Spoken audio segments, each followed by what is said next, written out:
Hi, this is Paul. Just got back from my lunch with Freddie. Freddie and I did a Freddie and Paul show over lunch. Freddie loves it when I mention the Freddie and Paul show here in my other videos because he's always looking for a little bit more visibility. But that comes into my process of thinking with the video that I released this morning, The Reality Seen in the Concrete by the Simple, Oliver Sacks' book. The next video I was planning on doing was going to be about music. Music figured fairly prominently both in the Ian McGilchrist and in the Weeds video. The Weeds video is the one with Jordan Peterson and Jonathan Peugeot and John Vervaeke, because music presents itself as an interesting pattern. There's an interesting discussion about the relationship between narrative and music. All that stuff I want to get to. I hope I can get to it this week. We'll see. Today, I recorded a conversation with Jonathan Peugeot that by the time you watch this video, you will likely have already seen. But after going out to lunch with Freddie, even before then, this morning, I came across a new newsletter by Renn, and he's writing here about the Managerial, and he refers back to a newsletter that he published back in April, Understanding the Managerial Revolution, which I want to treat there because, so Freddie and I went to Taco Bell. We had a nice lunch. We were at the regional transit place. I was getting him his bus pass. One of the things that our church deacons do is make sure that Freddie has a bus pass. Freddie has a limited income. And so if the church, a bus pass is a good thing for the church to help him with. He gets a reduced cost monthly bus pass from the city of Sacramento. And if he has a bus pass, he can pretty much get himself around, and he can get himself to church, and he can get to his mom's house, and he can get to the library, get to the mall, wherever he wants to go. Freddie can pretty much get around and get done when he needs to get done if he has a bus pass. So we get him a bus pass, and then usually after we go for the bus pass, we go out for lunch, and we usually go to McDonald's or Taco Bell. It reminds me a lot of Chris Arnatti and he's walking around the world with his camera.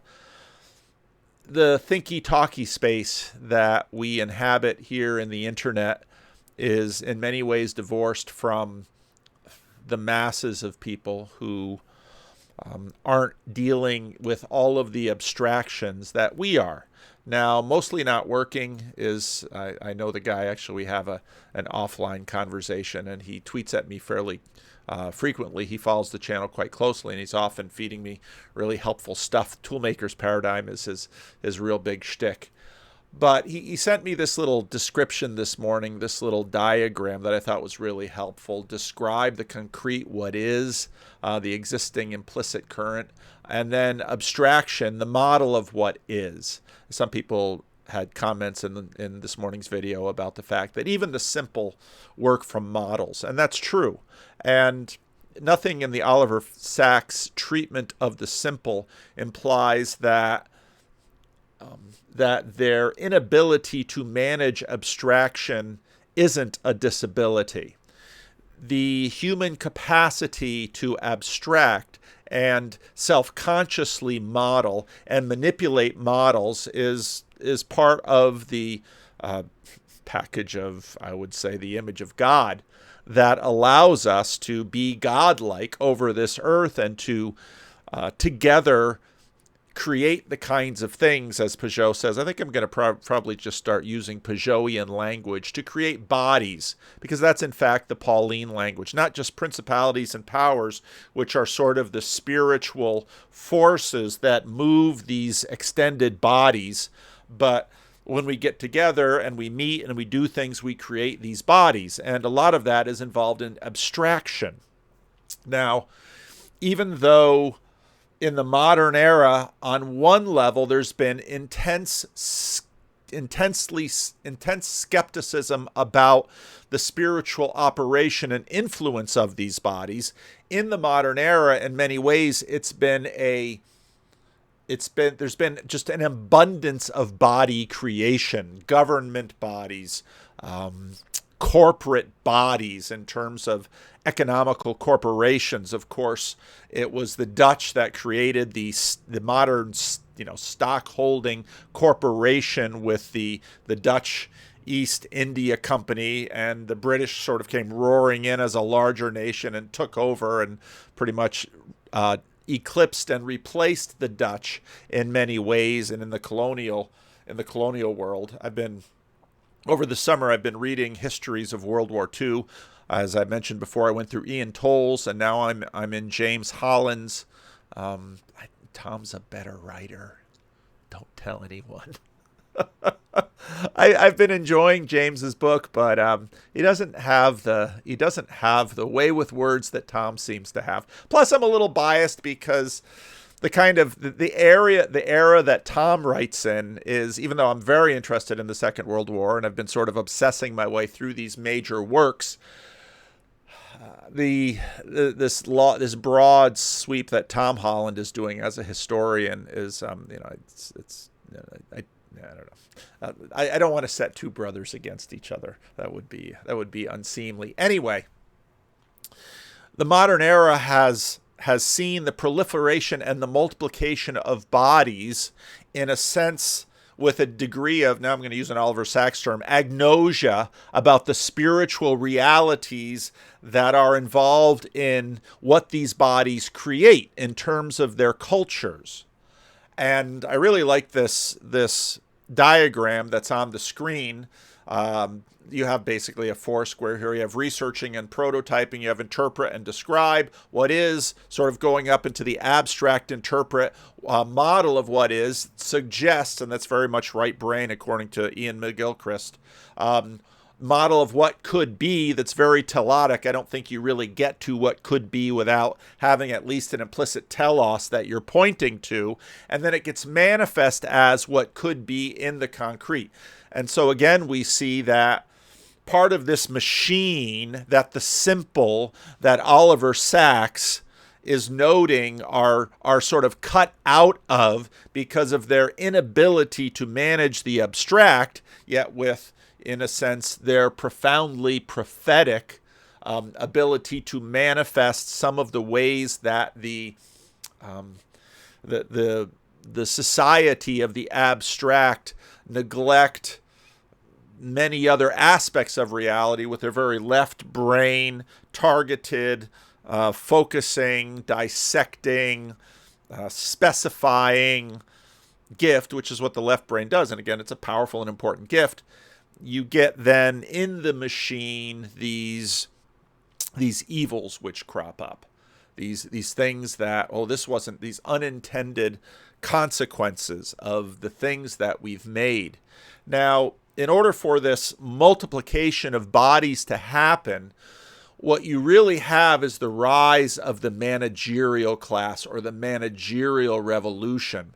And so this was Aaron Renn's newsletter 63, and on his YouTube channel he reads these newsletters. So instead of me having to read them, I thought, well, let's let Aaron do the reading. He's the author, and then we'll do a little bit of commentary as we go. Issue number 63. Understanding the I sped it up a little bit because, well, y'all speed me up, so you're going to really listen to him fast. Managerial Revolution, originally published on April 10th, 2022. I am about to embark on a series of red-hot newsletters. But before doing that, there's one more foundational concept I need to explain. So rather than polemical, this will be educational. I already discussed how industrialization led to the fall of the household. This newsletter is about how industrialization created the managerial revolution.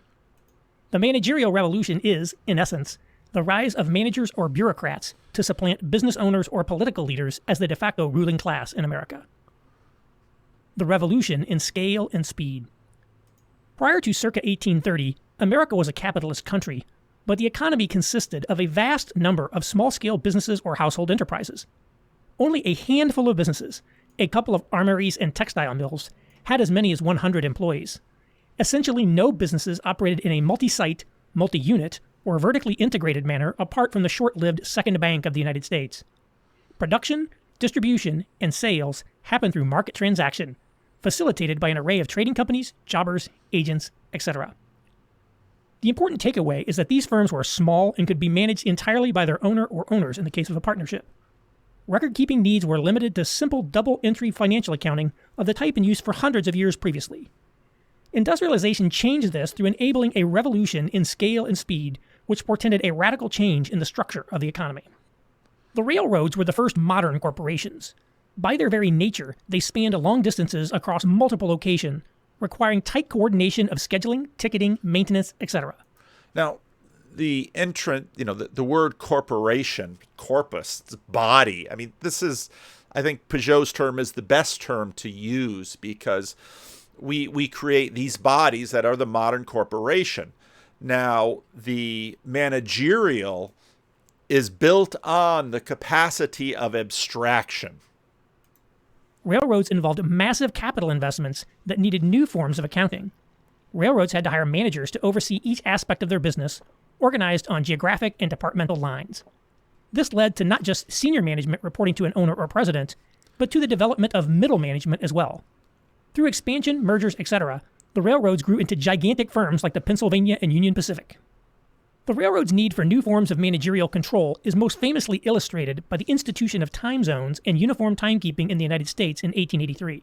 Now look at the way, again, that these corporations then force the rest of the bodies into certain structures. Now, force, in some ways, sometimes you have government coercion, but it's also perhaps more of a seduction because, well, things just go better if now we have these time zones, and these time zones are really handy things. And again, I'm not against time zones.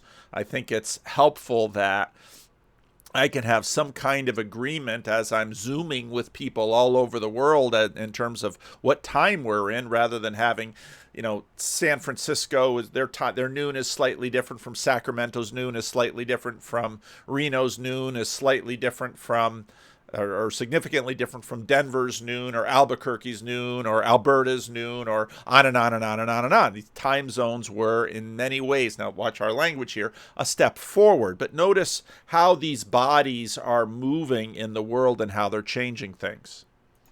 This illustrates how the needs of modern business reshaped governance in America.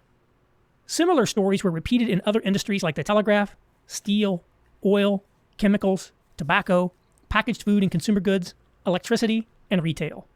These drove the development of vertical integration, where a company owns everything from the raw materials through to production, distribution, and sales, cost accounting, and the rise of the public accounting firm, the professionalization of management, the modern consulting industry, and of course a vast explosion in the number of managers. Now, how this sort of connects in with James Holland's books.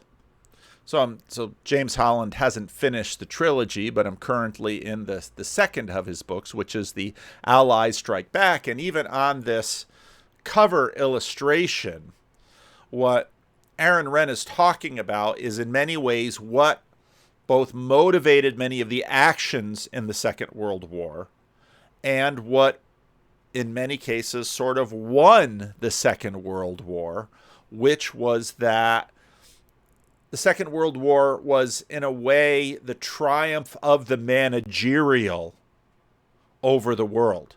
America, not having its cities bombed, was able, under Roosevelt and a bunch of others, was able to create this enormous machine that could pump out planes and ships and materials and could send them all over the world. And this was, in many ways, the Second World War was the creation of the American empire, but it was different from the kind of empire that, let's say, the communists were trying to found, or the Nazis were trying to found, or Italy was trying to found, or Imperial Japan was trying to found. In fact, in many ways, part of what prompted Italy and Germany and Japan to really pursue, in the short timetables they did, the kinds of empires they had, was the seeing the rise of the managerial ahead of them.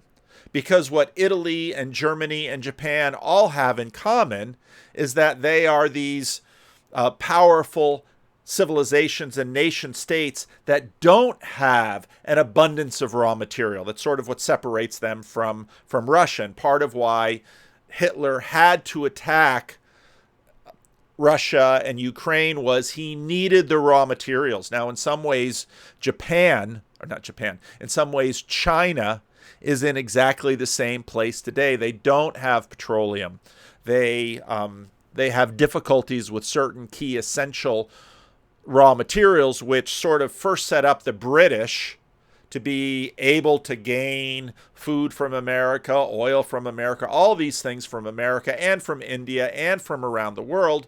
But then just on the way back, back from my visit with Freddie, you have the Atlantic Charter. And in many ways, the terms of the Atlantic Charter are a continual development of this type of empire, which in some ways the British had difficulty with. The Atlantic Charter hardly endorsed empire. Nonetheless, the charter was significant and placed the war firmly on the moral footings in the eyes of Britain and the United States. Now, let's see if I can get back to it. Yeah, in it, meaning the Atlantic Charter, Churchill and Roosevelt declared to the world 8 common principles. They sought no aggrandizement, no territorial or other. Now, of course, Soviet Union wasn't going to keep their word about all sorts of things, and they certainly didn't follow this charter.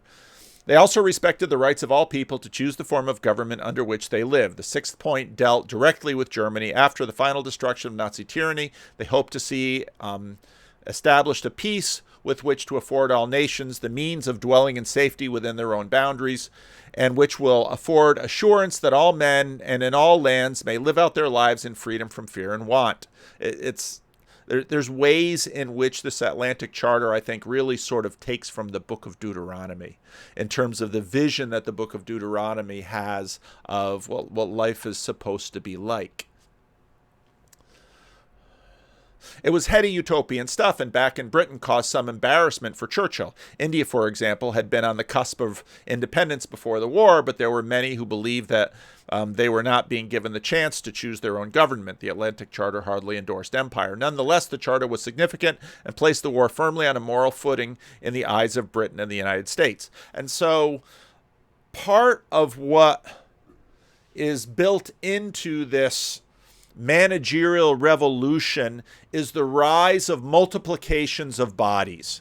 And one of the things de Tocqueville, and then of course far later Robert Putnam in Bowling Alone, makes the point that America was it was abundantly filled with intermediary bodies between, let's say, the state, which sort of has the top of the hierarchy, and America was just good at proliferating these kinds of bodies, while in some ways being a little bit fuzzy on what spirits are exactly controlling these bodies. So let's get back here.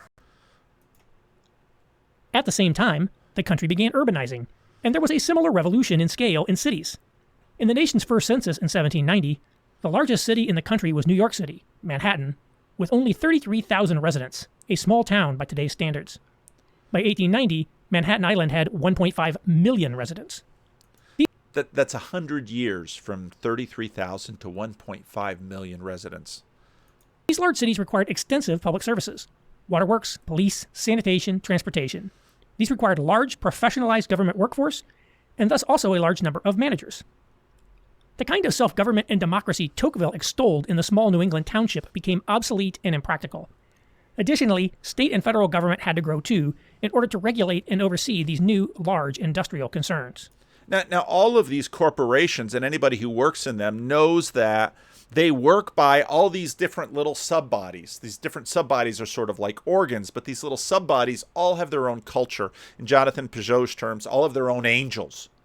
And anybody who works for one of these major corporations, or at this point, even someone who works for, let's say, a mega church or a church that is large enough not to just sort of be run by the pastor and a few volunteers, understands that cultures develop in all of these tiny little sub-bodies, and you just get layer after layer and level after level, which in some ways continues to create and exacerbate the spiritual nature of these bodies, in that they have culture and they have spirit, and everybody understands that every meeting you go to has its own spirit. Every committee you're a part of has its own spirit. Every board you're a part of has its own spirit. And one of the things that we are as human beings are incredibly adept at recognizing those spirits. But again, it's this level of abstraction that the simple usually can't work in, or the autistic for that matter, because it's all these subtle clues. One of the things that arose out of my conversation with Jonathan was, I had been thinking about this, but it's so often in the midst of conversation that things sort of come to the fore, was the need to help people develop skills and working with other people, interpersonal relational skills. And I think in terms of the loneliness that we see, it's so often the lack of those skills.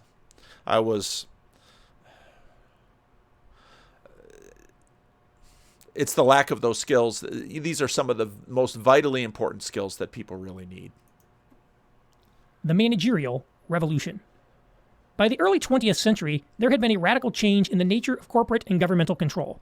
James Burnham called it the Managerial Revolution in his 1942 book of the same name.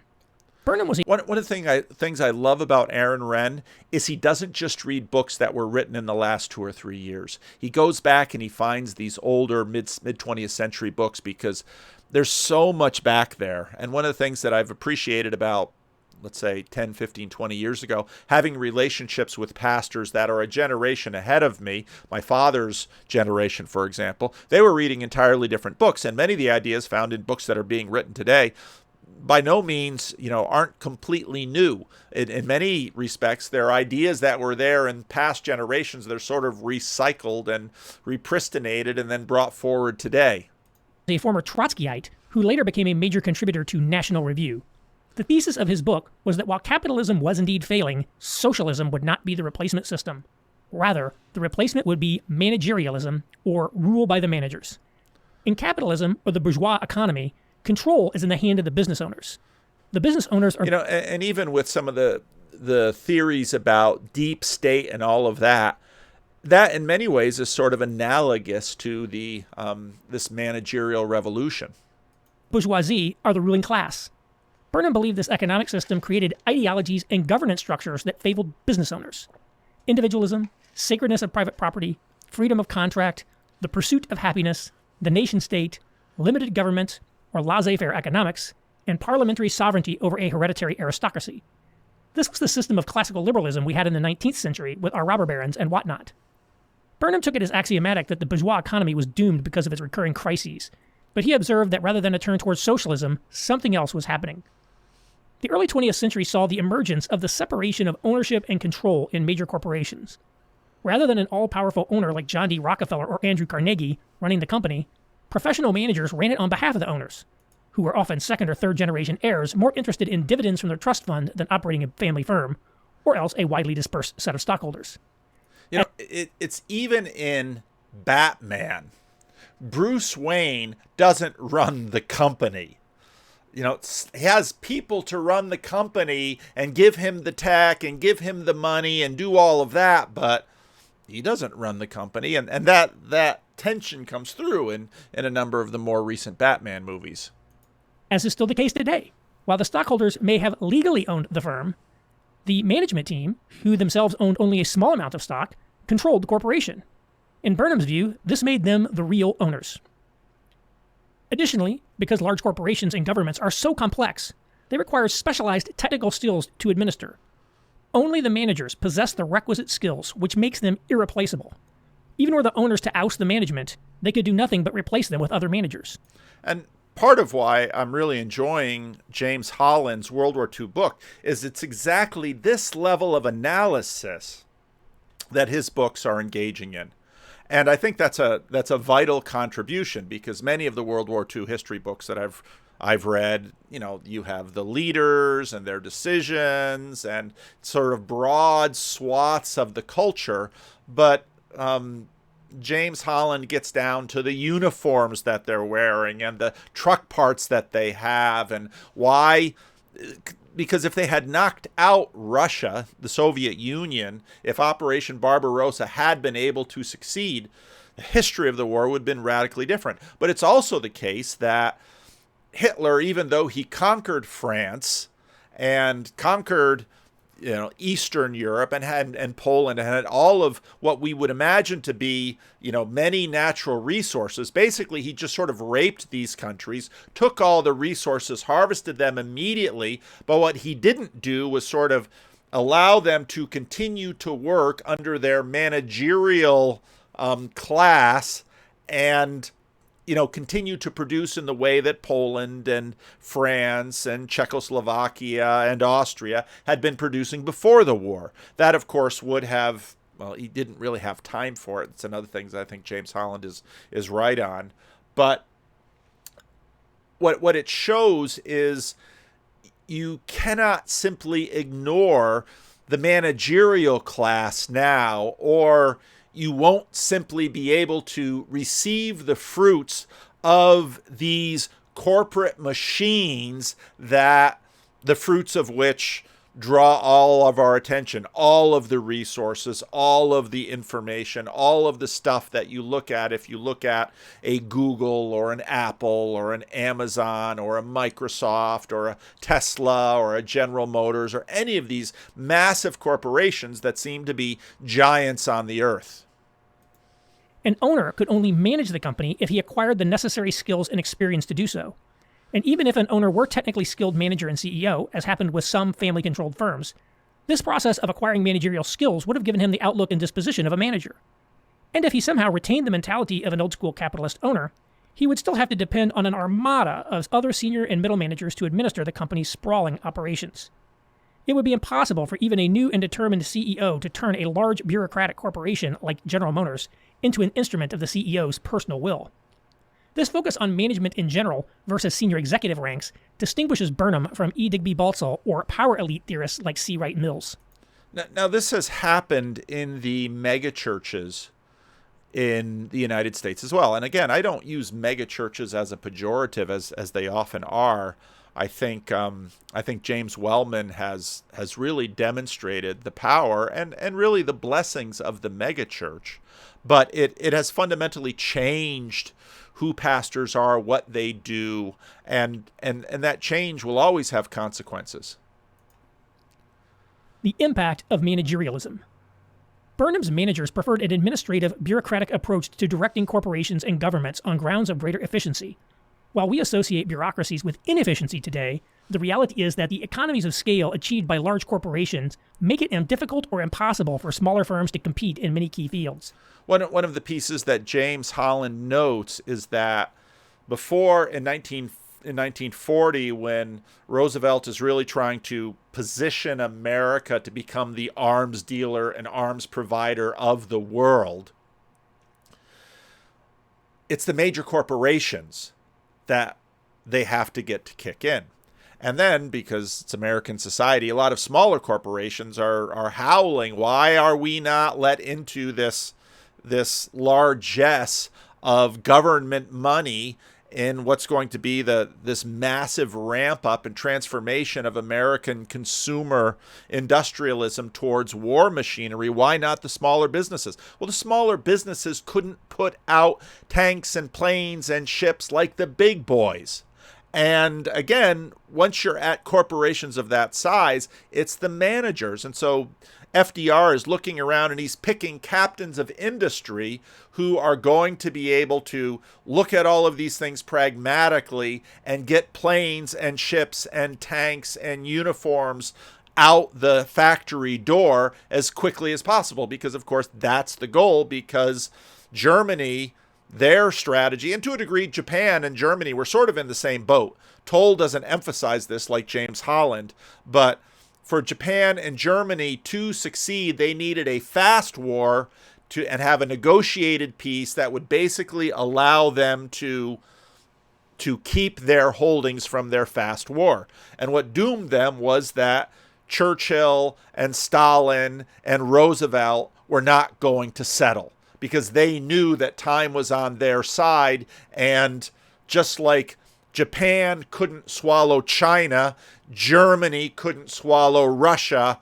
And eventually, when the vast industrial might of the United States came online and started flowing through Britain, Germany and Japan just would not be able to succeed. World War II was the triumph of the manager. That's why over half of U.S. workers are employed at an establishment with more than 500 employees, and almost 30% work for companies with at least 10,000 employees. Some businesses employ hundreds of thousands of people and operate globally, a far cry from pre-1850 America. Now, what's amazing is that you regularly hear, the small American small business. Yeah. American family farm. Yeah. But in terms of numbers, big farming and big business is a pretty significant piece of the pie. As managers gained control both of corporations and the government, through the civil service, they began changing the ideologies and governance structure of society away from classical liberalism. Some of these changes have been a shift towards administrative governance, the rise of global governance, a symbiotic relationship between business and the state, the shift in the distribution of wealth towards managers, and the therapeutic turn. 1. The shift to administrative governance. Managers prefer administrative law and procedure to formal lawmaking and politics. Thus, Congress has become nearly inert, and the workings of government are increasingly insulated from the voters and elected officials through a wide range of mechanisms. This is the creation of what conservatives complain about as the administrative state. The ideologies of the managerial class, globalization, wokeness, gay rights, climate change mitigation, etc., are treated as moral imperatives not subject to ordinary political debate. Should an election go the wrong way, or elected officials go against one of these ideologies, those actions are considered illegitimate. Now, part of what's key in this is the reduction of human beings into, large demographic terms, or just into nothings, into widgets. C.S. Lewis writes about this in Equality.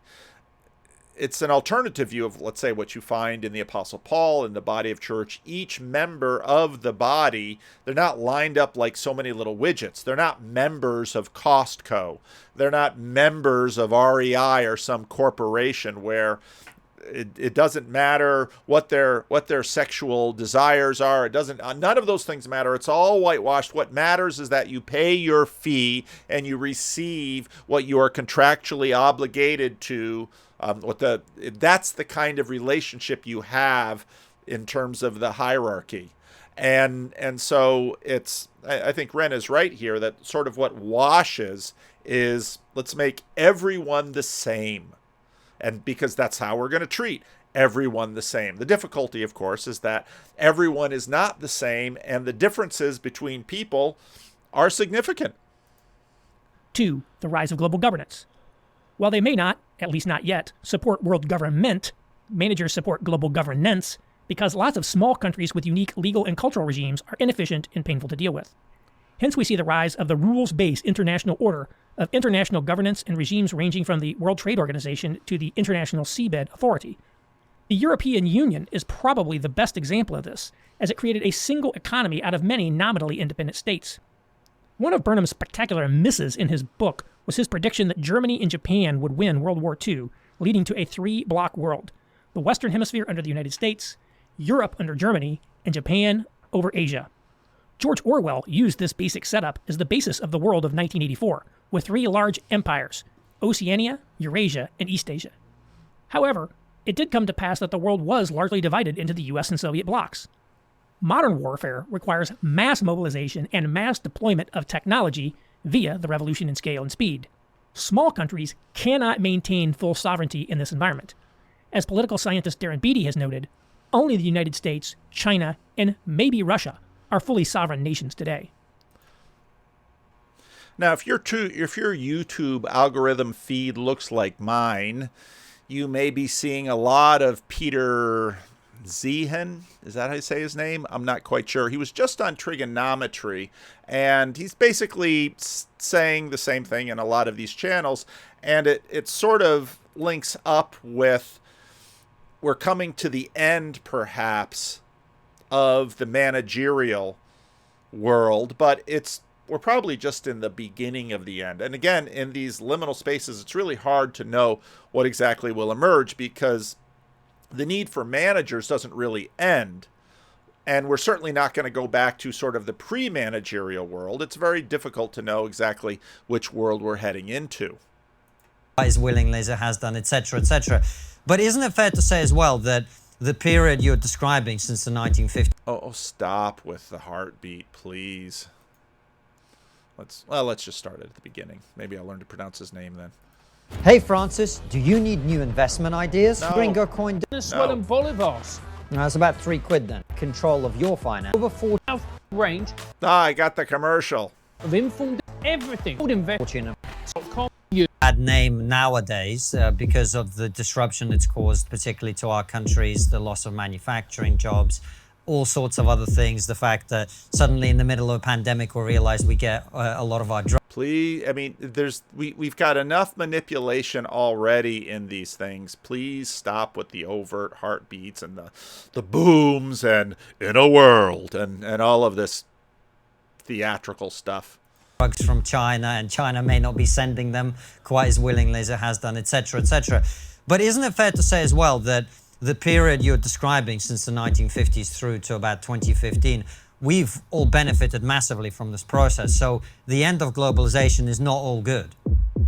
Oh, the end of globalization is going to be a disaster for most of the world.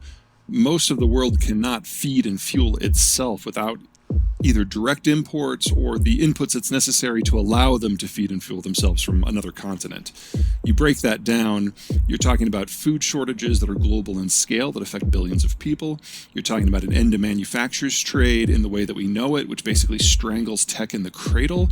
And you're talking about a collapse of the ability of energy from one region to reach another region, which Europe is discovering right now means the lights go out. These are not positive things. It doesn't mean that there won't be winners. As in any system, there will be winners and losers. But we've had a lot of winning in the last 75 years that's about to go away. One of the things that living in the developing world, like the Dominican Republic or Africa, will teach you is that in many ways this managerial class and this managerial society goes all the way down. Because when you live in undeveloped, and what do we mean by that? Again, just it's interesting how this stuff scales all the way from Oliver Sacks and the Simple all the way up to nations. These other nations are sort of often half-hearted, trying to live by the managerial ethos that was founded in the West, but never quite succeeding, and often only half-hearted. Usually in a place like Latin America, you've got older systems, the patronage system, you have the patron, the caudillo, you have all of these other layers that are mixed in, and so then you get what, of course, the globalized managerial nations will call corruption, because, well, corruption of what? A corruption of this pure managerial world where everything sort of works as it should. One of the ironies that I've seen in this little corner of the internet is that on one hand, you'll have some who keep flying the flag of classical liberalism and say, oh, classical liberalism is the way things should be. That's going back, let's say, 75, 80, or 100 years. And then you have others who are anti-liberal.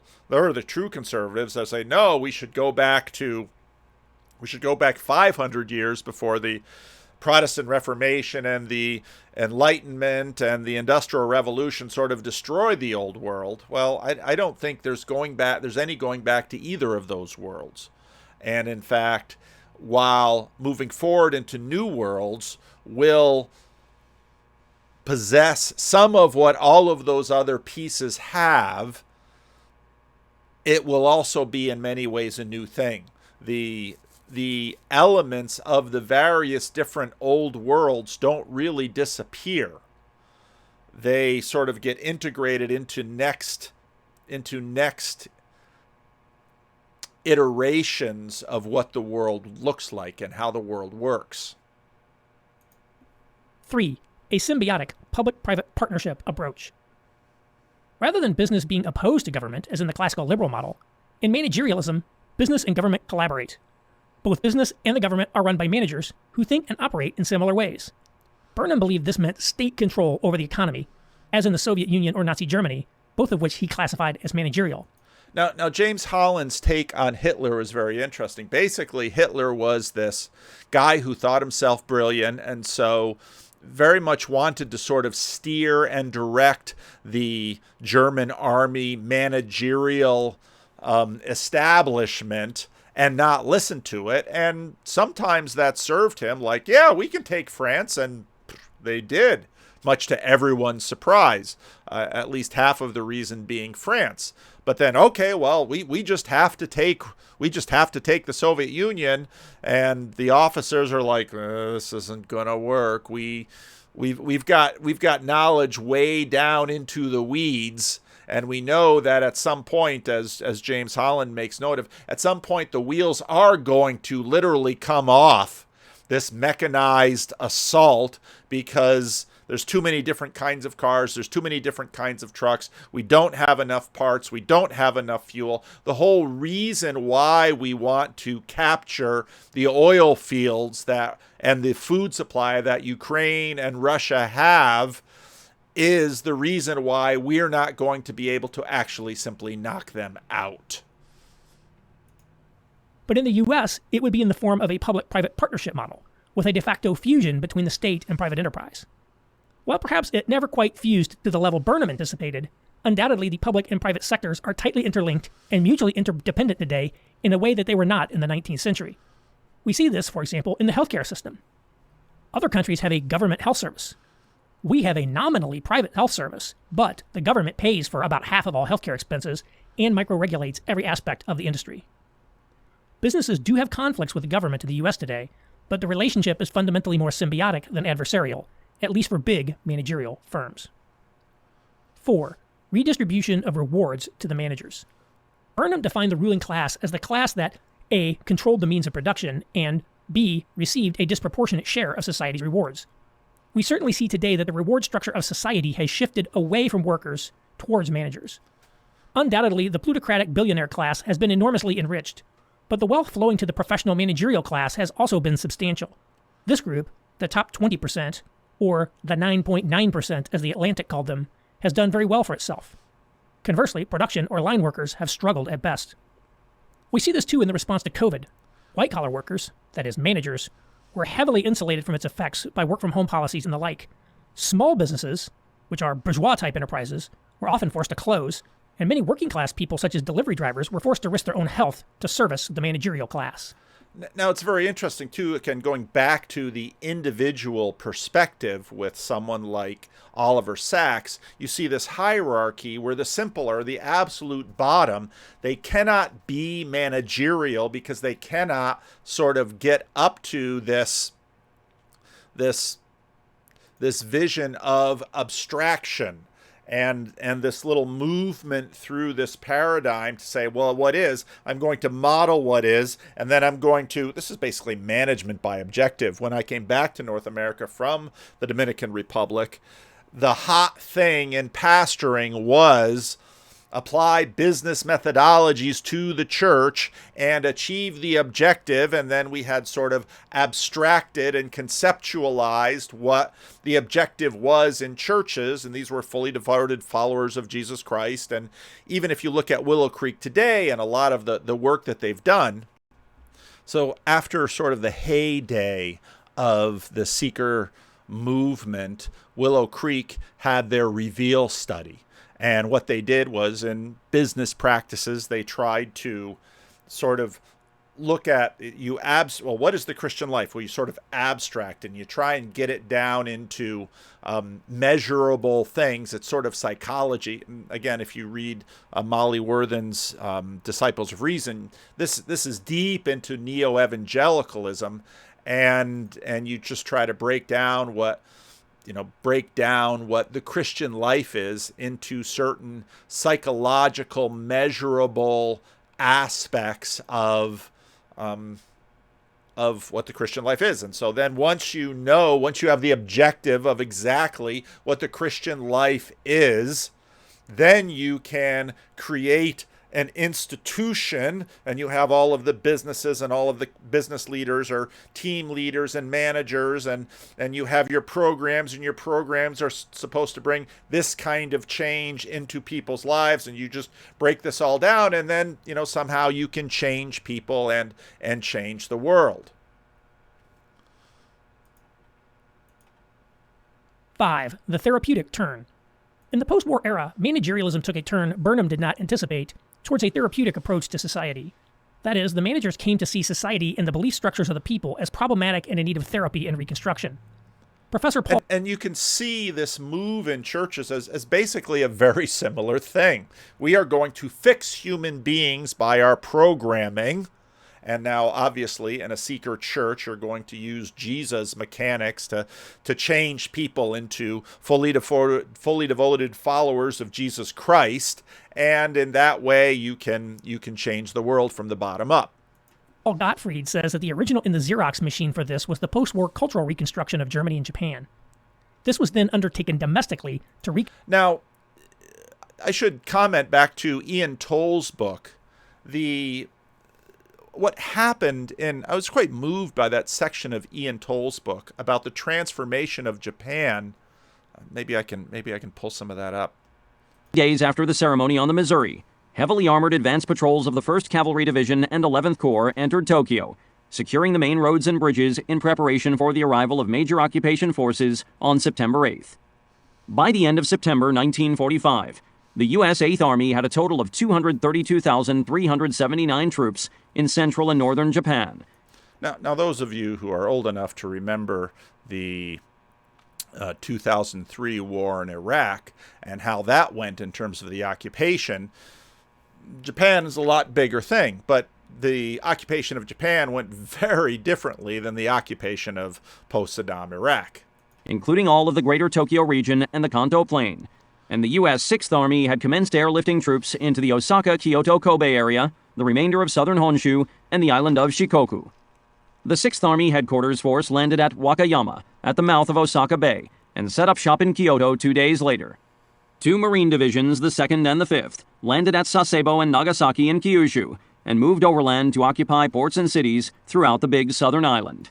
It's important to remember, too, that this happens after the United States nukes 2 Japanese cities. Something that might, provoke strong feelings against the occupying power. At the high tide of the occupation, more than 700,000 Allied troops would be stationed in Japan. In many outlying areas, there was little more than a token occupation force, which could have been overrun quickly if recalcitrant extremists in the Japanese military had chosen to fight. A report produced by General MacArthur's headquarters called the occupation a great, though calculated, military gamble. The Americans wagered that the Emperor's will and authority would cast a psychological spell over the Japanese people. It's important to remember that there were hardliners in the American government that said, well, we simply must get rid of the emperor. And there were others that said, no, we should keep the emperor, because if the emperor basically surrenders and gives his blessing to the occupation, then the occupation will go better. And especially the rank and file of the Army and Navy, which were not yet disarmed. The gamble paid off in spectacular fashion. Across the length and breadth of the populous country, not a single shot was fired at Allied occupation troops. The shift from war to peace was jarring in its suddenness and totality. 3 or 4 weeks earlier, the Japanese people had been preparing to meet the invaders with bamboo spears and kitchen knives. Now they bowed and grinned and welcomed the newcomers as honored guests. U.S. Army Sergeant Richard Leonard went ashore at Wakayama on September 11th. His platoon made an assault landing from Higgins boats. As they strode up the beach, weapons at the ready, unarmed Japanese civilians welcomed them with warm smiles, and vendors offered trinkets and souvenirs for sale. The sailor James Fahey of the cruiser Montpelier went ashore at nearby Kobe the following day and explored the area on foot with a few shipmates. The Japanese stared at them in curiosity, but without fear or hostility. A group of women standing in line for sweet potatoes were amused by the freakish height, to their eyes, of the American sailors. We laughed along with them, Fahey wrote in his diary. Everyone had a good time. They were very friendly. Separately, both the occupation forces and the Japanese had been warned against fraternizing with one another. But the prohibition seems to have been widely ignored on both sides. A young Japanese man invited Fahey and another sailor to visit his home and meet his family. Fahey described the visit. They had a very nice place. I could see that they came from a good class of people. In one room there was a large fancy table and a radio in the corner. They also had a picture of Emperor Hirohito hanging on the wall. To them he is their god. Before we left, we shook hands and waved goodbye. As a veteran of many ferocious naval battles and kamikaze attacks, Fahey was surprised to find that ordinary Japanese were honest and hard-working, no different from the people in any other part of the world. Sergeant Leonard agreed. In a letter to his fiancée, he observed that the average Jap doesn't give a damn about ruling the world any more than you or I do. He's just an ordinary joker who went to war because he was told to, and he did the job the way he was told. You really get the sense of the machine there, and the difference between the machine and the little guy. During the war, Leonard had hated the Japanese, hated them all. But now he found the feeling dissolving like a half-remembered dream. I'm pretty skeptical by nature, but who am I supposed to hate? Can I hate the boy who ran alongside my train window for 50 yards to pay me for a pack of cigarettes that I had sold him just before the train left the station? Can I hate the old man who took us to his home for dinner and made us accept his family heirlooms for souvenirs? Can I hate the kids that run up and throw their arms around me in the street? Or a Jap truck driver who went miles out of his way to drive me home one night? Or the little girl about 4 who ran up to me and gave me her one and only doll for a present? My answer is that I can't. For the Japanese, likewise, the discovery that most Americans were instinctively decent and courteous came as a great relief. Fear had gripped the communities scheduled to receive the first advance units of occupation troops. Civilians still under the influence of wartime propaganda, or perhaps with some inkling of how Japanese forces had behaved overseas, had assumed they would suffer brutality, pillage, massacres, and rape. Many women and girls fled to remote mountain villages. Others stayed off the streets, hiding themselves, or disguised themselves as boys, or smeared coal on their faces in the hope of making themselves ugly. Some even carried a sharp blade, intending to take their own lives by severing a vital artery. As American soldiers first arrived in Miyagi, north of Tokyo, a group of evacuated schoolchildren hid in their dormitory and peeked through a hole they had poked in a paper screen. They did not expect to see human beings. It occurred to us they must have horns, one recalled. We had images of glaring demons with horns sprouting from their heads. We were disappointed, of course. No horns at all. Some of the boys went out and returned in triumph with chocolate bars. Small acts of kindness were noted by the Japanese. On streetcars, Americans often gave up their seats to pregnant women or the elderly, a custom that had not been common in Japan. It was noted that American officers and enlisted men were on relatively easy terms, and that officers and NCOs did not strike their subordinates. American GIs were instinctively generous with children, who soon learned that begging from the newcomers was a profitable enterprise. They picked up snippets of English. Gibu me candy, and gibu me chocolate. A Japanese woman told a USSBS surveyor, "During rain, American vehicles try not to splash mud on the pedestrians, and I appreciate this." A man pulling a wagon on a narrow street in Tokyo was blocked by an American truck coming in the opposite direction. They stopped the truck and lifted my small wagon to the other side of their truck, the man recounted. Smiling, they said goodbye to me and left. Tears came to my eyes. Yes, they are very much human, aren't they? It was funny, but I started to pull my wagon with strength that I did not experience before. The Japanese had assumed, as a matter of course, that they would be required to feed the occupying army. In foreign territories occupied by the Japanese, it had been a standard practice to requisition food from conquered populations. But since farm production had been badly disrupted by the war, and the occupiers could be expected to eat heartily, mass starvation seemed inevitable. After the surrender, officials of the Agricultural Ministry and the Economics Board warned that domestic food production would fall far short of minimum requirements for the coming winter. But on August 18th, MacArthur's headquarters announced that the occupation forces would ship in their own provisions. Indeed, the occupiers would often provide food relief to local civilians, much of it in unofficial or ad hoc gestures of charity. At Yokosuka Naval Base, shortly after the surrender, the Americans provided 20 truckloads of flour, rolled oats, canned goods, and rice for local civilians. And the next day, another 11 trucks arrived with medical supplies, blankets, tea, and other goods. At an army barracks south of Tokyo, small hungry faces pressed against the wire enclosure. Flouting regulations, the soldiers fed the children. Word spread and more appeared, until queues of women and children formed at the gate each morning, and soldiers passed out canned sea rations from a gunny sack while their commanding officer looked the other way. In one Tokyo neighborhood, the Americans passed out cans of sterno, but the function and purpose of the portable cooking canisters did not penetrate the language barrier. Recipients opened the cans and tried to eat the fuel. Spitting it out in disgust, they exclaimed that the Americans had tried to poison them. The theory gained credence when a neighbor who read a little English noted that the word poison actually appeared on the can. The confusion was finally cleared up by a Japanese-American woman. "How odd they were to see me strike a match to it," she said. Fuel was scarce, and when the people understood the use of the sterno, they were grateful to have it. The occupation was not uniformly friendly and law-abiding. The old hatreds died hard. Many of the soldiers and Marines in the occupation forces were veterans of savage battles on Pacific islands. Some found the apparent kindliness of their recent enemies to be bizarre and unnerving, and refused to trust it. The emaciated condition of liberated POWs aroused their fury. Crimes were committed by American and Allied troops in Japan, including robbery, rape, and murder. But the statistics for such crimes are elusive, as the occupying authorities did not allow the newspapers to report them, and did not keep detailed records of their internal military judicial processes. The subject has received little attention in histories of the occupation, and there is little to be found in American archives.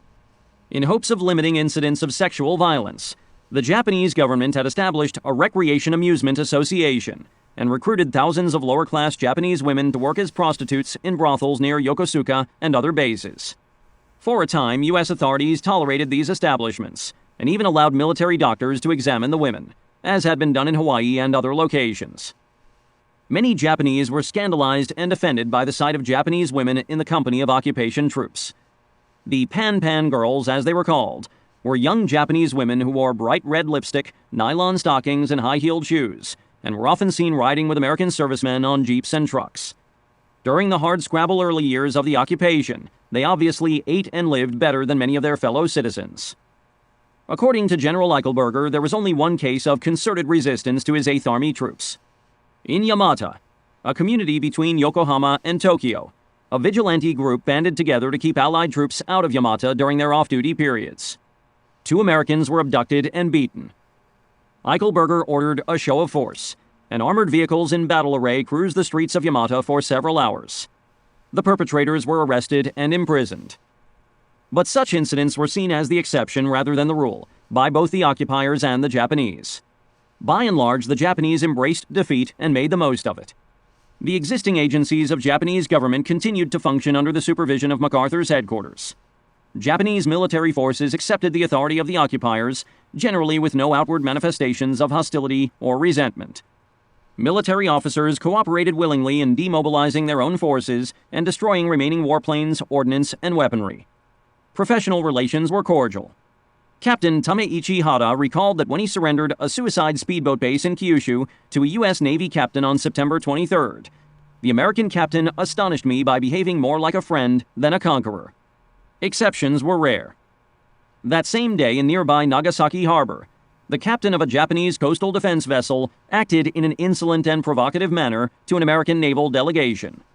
When the incident was reported, the offender was arrested and dismissed from the Japanese Navy, confirming that the authorities were determined to enforce cooperation.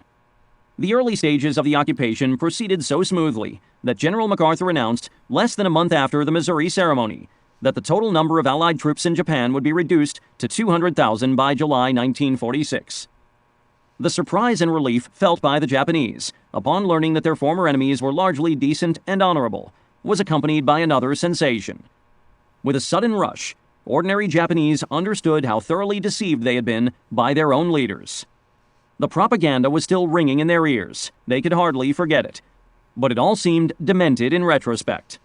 The Potsdam Declaration had insisted, there must be eliminated for all time the authority and influence of those who have deceived and misled the people of Japan into embarking on world conquest, and the country must be rid of irresponsible militarism.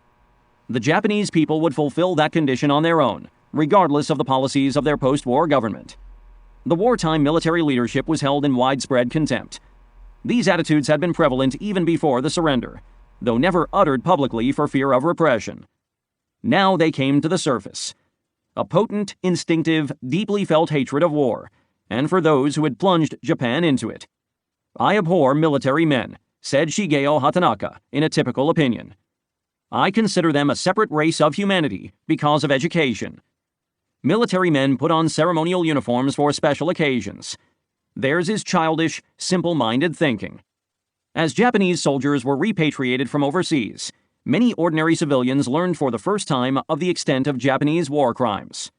One young girl overheard soldiers speaking callously of the atrocities they had committed in China and laughing about the number of women they had raped. She was horrified at the thought that she had supported the war. Now I couldn't bear it. As Gwen Terasaki observed, looking now at themselves more carefully than they had ever done in their history, the Japanese perceived not only the fanaticism of the militarists, but also their own great ignorance in having trusted them. The people's disillusionment penetrated to the marrow. Looking back on the war they had just lost, Japanese leaders... That's Twilight of the Gods, Ian W. Toll. Construct a territorial reconstruction of Germany and Japan. This was then undertaken domestically to reconstruct American society in areas like race and sexuality. Bourgeois economy norms around thrift and delayed gratification were replaced with a consumerist society more suited to a managerial age. Bourgeois economy norms like sexual continence and the nuclear family were subverted.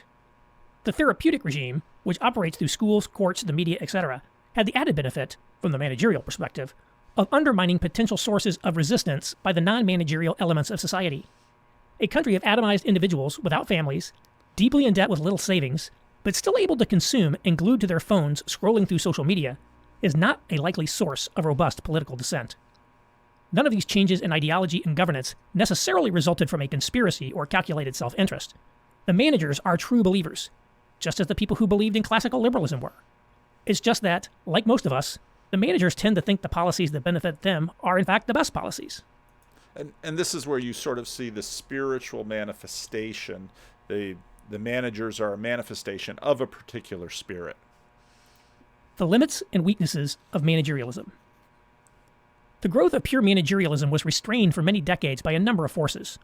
There were still powerful elements of the old bourgeois capitalism still remaining. These range from rich families like the DuPonts to independent oil and gas billionaires in Texas. There was still a powerful WASP establishment whose social cohesion allowed them to tame managerialism for a time. The necessities of the Cold War also provided a certain level of discipline. The end of the Cold War was a watershed moment, allowing managerialism to run rampant for the past 30 years, and arguably triggering the shift to the neutral and then negative worlds religiously as well. Although managerialism has extended its tentacles into every aspect of our society today, including the church, there's still a vast base of resistance to it.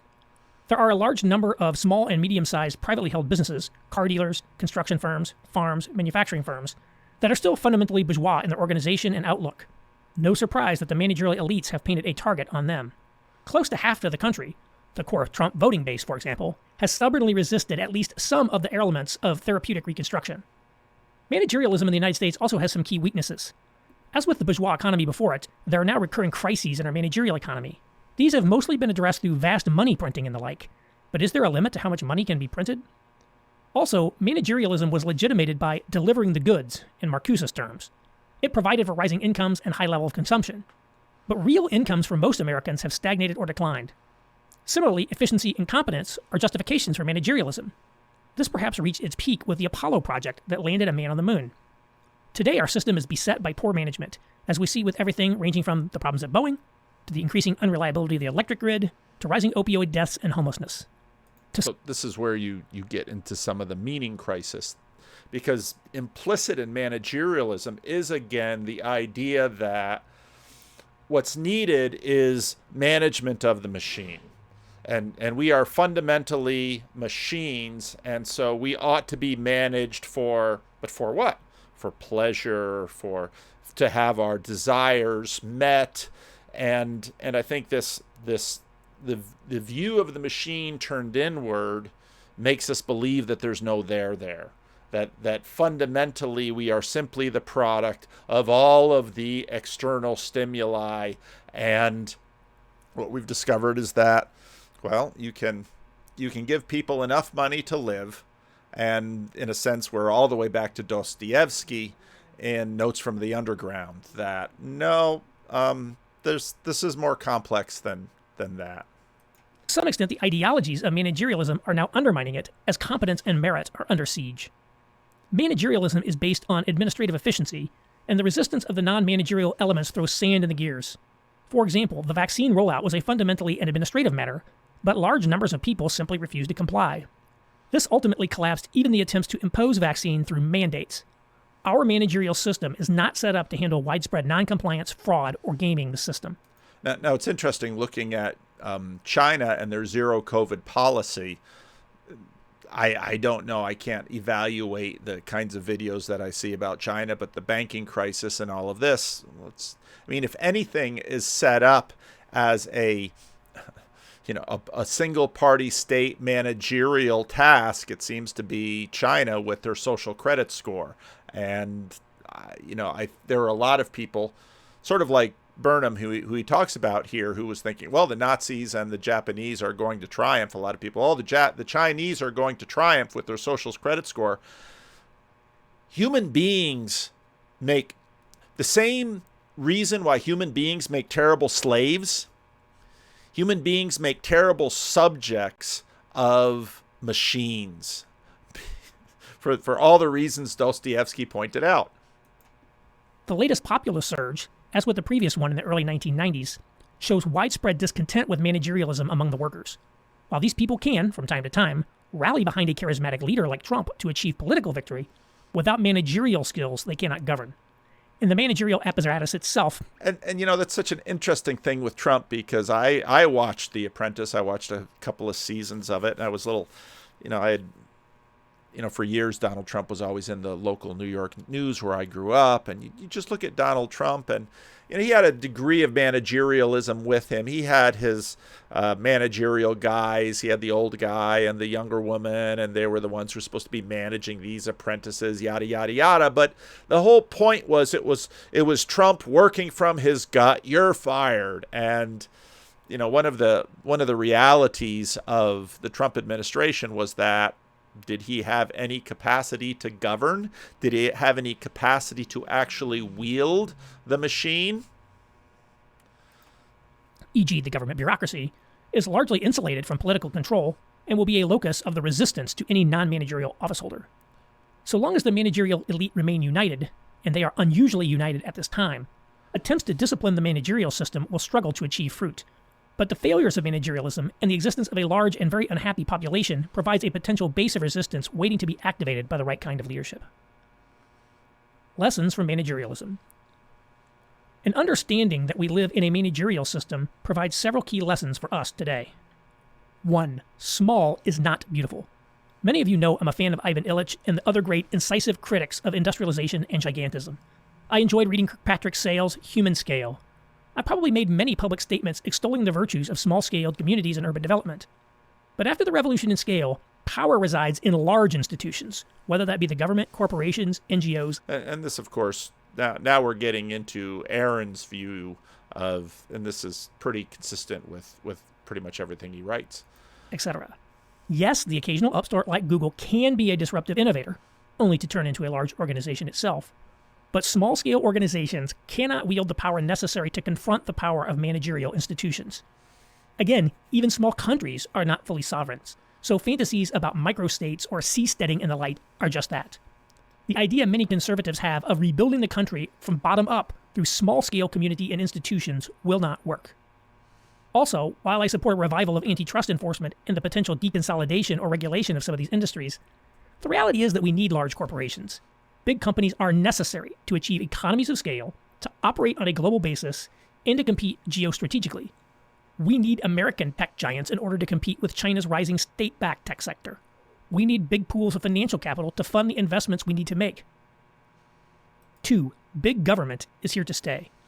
In an era of big corporations, big cities, and a very large country, we are inevitably going to have big government. The idea of rolling back the clock to some materially smaller government or laissez-faire type system is a fantasy. Also, the nature of the revolution in scale leads to the logic of the international block system. It's not clear that America could realistically walk away from its empire. And make no mistake, we are an empire, to become just another country, even if we wanted to. 3. The administrative state is a misleading term. Conservatives love to complain about the administrative state. or the way that government agencies and bureaucrats make rules, laws really, and control the economy and our lives. That's true, but by singling out the managers in the government, they ignore the private sector managers who think and act in very similar ways. Private sector managerialism is part of our regime. Also, singling out an administrative state implies it could conceivably be eliminated, which it can't. We are going to have big government, see point 2, and it needs to be administered. The term administrative state is designed specifically to retain the legacy conservative view that big business are the good guys and governments are the bad guys. Reality is much more complex. 4. Executives matter, but perhaps not as much as we think. I happen to think Burnham underrates the continued power of plutocrats, presidents, etc. Today, we see that tech executives like Mark Zuckerberg or Jeff Bezos can wield enormous power over their organizations. But look how limited even they are. Zuckerberg controls a majority of Facebook's voting rights, but even he is hemmed in by managerial elements, by his own employees, by the media, by the government. Look at how a relentless series of attacks by the major press, employee leaks, orchestrated in careful concert with connected PR firms, congressional hearings, etc., have put him on the defensive. Zuckerberg, like Twitter's Jack Dorsey before him, had a vision of free speech. Yet Facebook is extremely censorious today. This is the triumph of the managers. As another example, Elon Musk recently took a nearly 10% stake in Twitter. Revolver News took a look at what might happen if he bought the company and tried to restore free speech to the platform. It will be interesting to watch this one. Conservatives love to focus on electing a new president, a new governor, etc., but a change at the top only accomplishes so much. The president has to make about 4,000 political appointments, but how many competent and qualified people do would-be reformers have in their Rolodex to put into even the limited number of political positions? That's not to say that pursuing executive change is not worthwhile in many cases, but don't think that fundamentally changing a company or a government is as simple as replacing the CEO. 5. The conundrum of resisting managerialism. Only a large organization can go toe-to-toe with other large organizations. The labor movement, for example, understood this. But becoming a large organization turns it into a managerial organization. This neuters it as a force of resistance. Again, the labor movement is a good example. Labor unions today are just another node in the managerial network, and often don't represent the preferences or interests of their members, but rather those of the managerial elite. Similarly, religious institutions have become managerial. Historian Christopher Schlecht made the intriguing argument that managerialism even paved the way for women's ordination. Once churches and denominations became dominated by administrative, functional roles, restricting office to men only made less intuitive sense. The elite-based split in evangelicalism can also be seen as an artifact of managerialism. The elites are part of the managerial class, and thus share its class outlook and interests. I want to conclude by departing from managerialism in a key respect. I don't think power elites are as irrelevant as Burnham's theory might suggest. The billionaire class in America wields immense power. Bill Gates has been able to effect a large-scale transformation of primary and secondary education in America through his promotion of Common Core, social and emotional learning, etc. However, these elites, other than a handful of dissidents like Peter Thiel, tend to follow the managerial line. Their own positions are not really secure. Should Jeff Bezos be caught on tape making a racist statement, he might well be finished, for example. But billionaire money, particularly deca-billionaire money, matters a lot. Also, presidents still retain vast formal power that can be used in ways that matter, even when the bureaucracy is opposed. While managerialism is not an all-powerful explanatory lens that explains every aspect of our society, it's an important concept that is seldom known. Thinking seriously about the implications of the revolution in scale and speed driven by the Industrial Revolution is necessary to make full sense of what we see around us. I'll put the links in the show notes below. I really like that article because what I thought it illuminated is the complexity that is beneath the system and the machine that includes the simple, but not just the simple, others in terms of their capacity to participate in this vision of move to abstraction, management of the abstractions, and then down to the applications. Those who have either they have limited capacity for it or they're simply not inclined to it. You can have that from temperament, personality, culture, all sorts of reasons. Naturally, again, in a managerial culture, there will be created a hierarchy that tends to do this, and the managerial culture itself will, in a sense, create its own culture and express certain spiritual powers, and all of the manifestations of these different bodies will in fact have an impact. Now, could it be that we're seeing the decline of some of this managerialism? It's hard to know, and in any case, these things are of such great power that they'll reasonably outlive any of us who are listening to this video. So I thought Renn's piece was really good, and how it tied into the conversation around the simple, the conversation about the abstraction, and just understanding the way the world works in terms of the zeitgeist and these principalities and powers and the bodies and the way this sort of works. And then obviously for those who wish to critique the way the world works, this is an important thing to keep in mind and to watch as well, as the world continues to turn. So I hope you found this interesting. It's, it's thinky talky, it's a little esoteric, but I think it brings us along the way to understanding why things are as they are. So leave a comment, let me know what you think.